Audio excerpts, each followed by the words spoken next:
अस्सलाम वालेकुम dear viewers, अल्लाहुम्मा सल्ली अला मुहम्मद व अलैहि वसल्लम। आज हम फर्स्ट ईयर कंप्यूटर साइंस में बहुत ही आसान अल्फाज और रियल एग्जांपल के साथ हम पढ़ेंगे SDLC। सबसे पहले हमारे पास होता है software development. The process software development is the process of writing a computer program to design and perform specific task. Software development में कंप्यूटर प्रोग्राम्स में खास काम सर अंजाम देने के लिए बनाया जाता है। और उसके बाद हम देखते हैं व्हाट इज SDLC। SDLC हमारे पास सॉफ्टवेयर डेवलपमेंट लाइफ साइकिल है। दरअसल SDLC हमारे पास एक ऑर्गेनाइजेशन है जो हमें सॉफ्टवेयर डेवलपमेंट करके देती है। देखते हैं हम इसकी डेफिनेशन।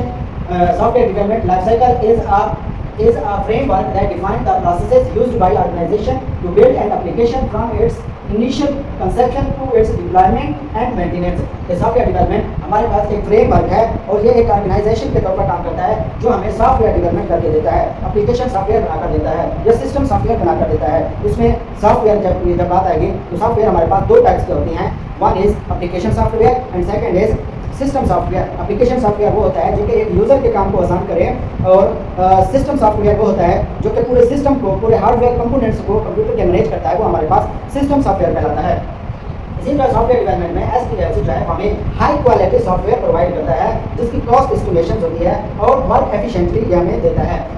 सबसे पहले हम जो है इनकी स्टेजेस हैं हमारे पास, जिसमें हमारे पास फर्स्ट ऑफ ऑल है requirements, analysis, design, coding, testing, deployment and maintenance. ये हमारे पास मुख्तलिफ फेजेज हैं जो कि SDLC हमें सॉफ्टवेयर डेवलपमेंट करने के लिए इन प्रोसीजर्स से हमें गुजरना पड़ता है। तो हमारे पास रिक्वायरमेंट्स में हमारे पास होता है, रिक्वायरमेंट्स में हम क्या करते हैं कि रिक्वायरमेंट्स में हम सर्वे करते हैं। मिसाल अगर हमने एक स्कूल का एक सॉफ्टवेयर बनाना है तो हम वहाँ पर जाएंगे, प्रिंसिपल से मिलेंगे और पूरे स्कूल को देखेंगे, उनको देखेंगे कि उनकी क्या रिक्वायरमेंट्स है, वो क्या क्या उसके साथ कैसे सॉफ्टवेयर बनाना चाहते हैं, कैसे वो बात करें, क्या चीज़ें उसमें होनी चाहिए, उसमें लागत होना चाहिए, उसमें स्टूडेंट्स का रिकॉर्ड होना चाहिए। ये सारी चीज़ें जो है हम जो है इंटरव्यू में रिक्वायरमेंट्स में इकट्ठी करते हैं। यहाँ पर वो कहता है कि सबसे पहले हम इंटरव्यू एंड सर्वेस करेंगे, ऑब्जर्वेशन करेंगे, डॉक्यूमेंट्स रिव्यू करेंगे। यहाँ रिक्वायरमेंट्स में हमारे पास और चीज़ भी शामिल की जाती है, वो है फंक्शनल रिक्वायरमेंट्स और non functional requirements. Functional requirement दरअसल वो होती है कि सिस्टम को किस मकसद के लिए बनाना चाहते हैं, सिस्टम क्या वर्क करेगा, कैसे काम करेगा, ये सारी चीज़ें जो है वो हमारे पास फंक्शनल रिक्वायरमेंट्स में आती हैं। और इसी तरह सेकंड नंबर पर है हमारे पास non functional requirements. First of all हम फंक्शनल रिक्वायरमेंट्स को देखते हैं। फंक्शनल रिक्वायरमेंट्स में बिहेवियर और फंक्शंस ऑफ अ सिस्टम। एक सिस्टम का बिहेवियर क्या होगा, सिस्टम काम क्या करेगा, जिसमें हमारे पास एग्जांपल है, अगर वो एक लाइब्रेरी मैनेजमेंट का सॉफ्टवेयर है तो उसमें हम क्या देते हैं, तो उसमें यूजर रजिस्ट्रेशन होनी चाहिए, बुक ब्रोविंग, इन्वेंटरी मैनेजमेंट। ये सारी जो है वो फंक्शनल रिक्वायरमेंट्स में है कि सिस्टम करना क्या चाहता है, सिस्टम में हम कौन से काम करवाना चाहते हैं सिस्टम से, वो हमारे पास सारी क्या आ जाएंगे फंक्शनल रिक्वायरमेंट्स में। इसी तरह इसके बाद है हमारे पास नॉन फंक्शनल रिक्वायरमेंट्स के उसके सिस्टम क्वालिटी ऑफ एट्रीब्यूट्स क्या है, परफॉर्मेंस क्या है, कि अगर हमारा सॉफ्टवेयर जो है उसके ऊपर कितने बंदे एक टाइम के ऊपर बैठकर काम कर सकते हैं, क्या वो नई टेक्नोलॉजी को अडॉप्ट करता है, क्या वो उसके साथ चल सकता है। ये सारे हमारे पास आ जाते हैं नॉन फंक्शनल रिक्वायरमेंट्स में। इसके एग्जाम्पल है हमारे पास कि उसकी परफॉर्मेंस क्या है, उसकी यूजिबिलिटी क्या है, रिलायबिलिटी क्या है और सिक्योरिटी क्या है एंड स्केलेबिलिटी क्या है। इसी तरह ये थी हमारे पास रिक्वायरमेंट्स। इसी तरह हम एनालिसिस करते हैं। एनालिसिस में हमारे पास होता है कि उस सॉफ्टवेयर की जो है वो पूरी की पूरी कॉस्ट क्या है, कितनी उसके ऊपर अखराजात आएंगे, कितनी खर्चा आएगा, वो सारी चीज़ें जो है हम देखते होते हैं एनालिसिस में। इसी तरह और फिर हमारे पास आ जाता है डिज़ाइन। डिज़ाइन में हम देखते हैं कि सॉफ्टवेयर कैसे दिखना चाहिए। मिसाल के तौर पर अगर कोई बंदा अपना होम बनवाता है, घर बनवाता है, तो उससे सबसे पहले उसका नक्शा तैयार करवाता है कि कितने रूम होने चाहिए, कैसे होना घर दिखना चाहिए, फ्रंट कैसे होना चाहिए, बैक उसका कैसे होना चाहिए। ये सारी चीज़ें जो है फर्स्ट ऑफ ऑल हम डिज़ाइन क्रिएट करवाते हैं। तो इसी तरह सॉफ्टवेयर डेवलपमेंट में भी हमारे पास डिज़ाइन क्रिएट होता है कि software will look and work. Software जो है वो दिखेगा कैसे और काम कैसे करेगा, ये सारी चीज़ें हमारे पास डिज़ाइन में आती हैं। Create a diagram, evolve models, plan architectures और स्पेसिफाइड रिक्वायरमेंट्स, ये सारी चीज़ें हमारे पास रिक्वायरमेंट्स में डिज़ाइन में आती हैं।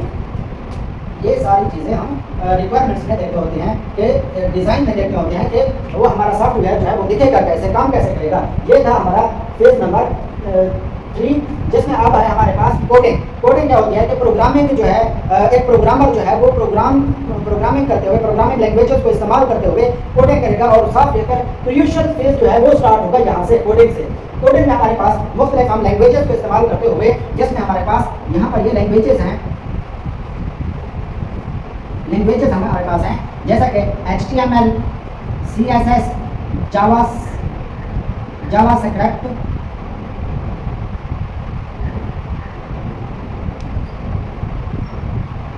जावास्क्रिप्ट है। एंड उसके बाद हमारे पास काफ़ी सारी लैंग्वेजेस हो सकती हैं जिसमें React.js है, React.js JS है, रिएक्ट नेटिव है और इसी तरह हमारे पास पाइथन है। ये सारी लैंग्वेजेस को इस्तेमाल करते हुए हम कोडिंग करेंगे। इस कोडिंग को करने के लिए भी हमें चाहिए होता है एक प्लेटफॉर्म चाहिए होता है, IDE चाहिए होता है, इंटीग्रेटेड डेवलपमेंट एनवायरनमेंट। तो ये सारी इनको इस्तेमाल करते हुए हम अपना सॉफ्टवेयर डेवलप करते हैं, मोबाइल ऐप्स बनाते हैं, सोशल मीडिया ऐप्स बनाते हैं। तो ये सारी चीज़ें जो है हम क्रिएट करते हैं यूजिंग डिफरेंट लैंग्वेजेस। उसके बाद हमारे पास आ जाता है टेस्टिंग। टेस्टिंग में हम देखते हैं कि सॉफ्टवेयर में कोई एरर तो नहीं है। जब हम कोडिंग कर लेते हैं तो उसके बाद हम सॉफ्टवेयर को चेक करते हैं कि जैसा हमने सॉफ्टवेयर बनाया क्या वो वैसे का वैसे काम कर रहा है, क्या उसका लॉगिन सही हो रहा है, क्या उसमें डाटा सही तरीके एंटर हो रहा है, क्या वो उसकी आउटपुट सही दे रहा है। वो सारी चीज़ें हम जो है टेस्टिंग से करते हैं। Software identify any bugs error और इश्यूज।